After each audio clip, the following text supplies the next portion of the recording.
नागरिकता की प्राप्ति। भारत सरकार नागरिकता की प्राप्ति कैसे करवाती है? ये सारी पॉइंट है। जन्म द्वारा, यदि 26 जनवरी 1950 को यदि किसी व्यक्ति का जन्म हुआ, भारत में रहता है, भारतीय संविधान का अनुच्छेद 5 यही कहती है, और उनका माता पिता भारत में रहते हों, उनके बाद उनका जन्म हुआ है, तो भारत सरकार नागरिकता प्रदान करती है। ये याद रखना, 26 जनवरी 1950। अब इसी में है कि उद्भव द्वारा भी, उसके बाद भी यदि कोई भारत का नागरिक है, माता पिता में से कोई है, मातामह मातामही पितामह पितामही में से कोई है, तो भारत सरकार भी उसको नागरिकता प्रदान करेगी। फिर इस मुद्दा को ऐसे ही वंशाधिकार में समझा।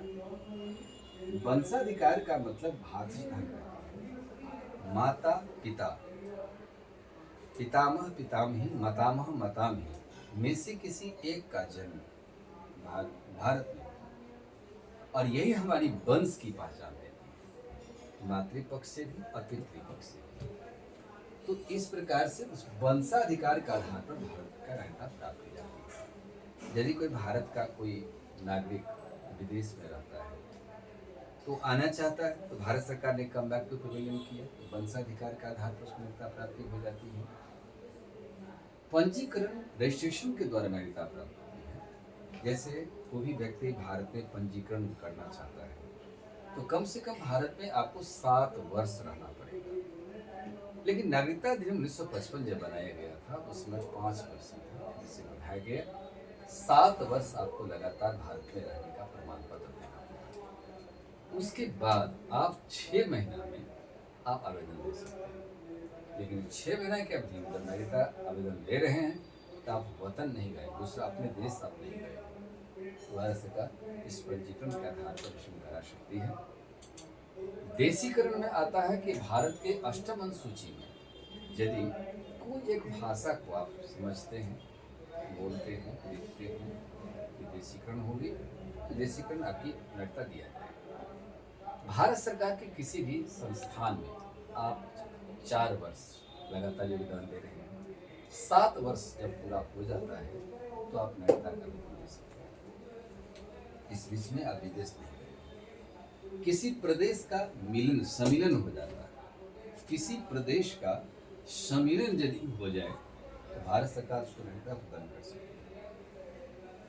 जैसे सिक्किम एक अलग रियासत थी, यह विलय कर गया भारत, तो सिक्किम में रहने वाले जितने भी लोग थे, भारत का नागरिक हो जाएगा।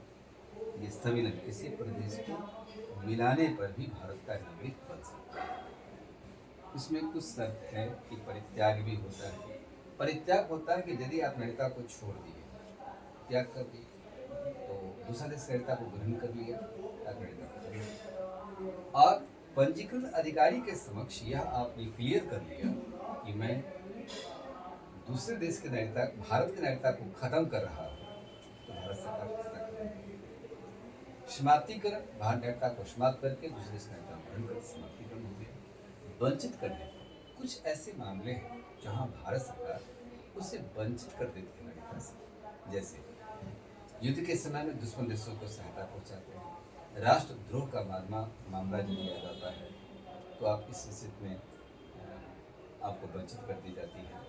कोई ऐसा जुर्म करते हैं जो कि भारत की राष्ट्रीयता को कर्षित होता है, तो आपको नागरिकता से वंचित कर दिए जाएंगे।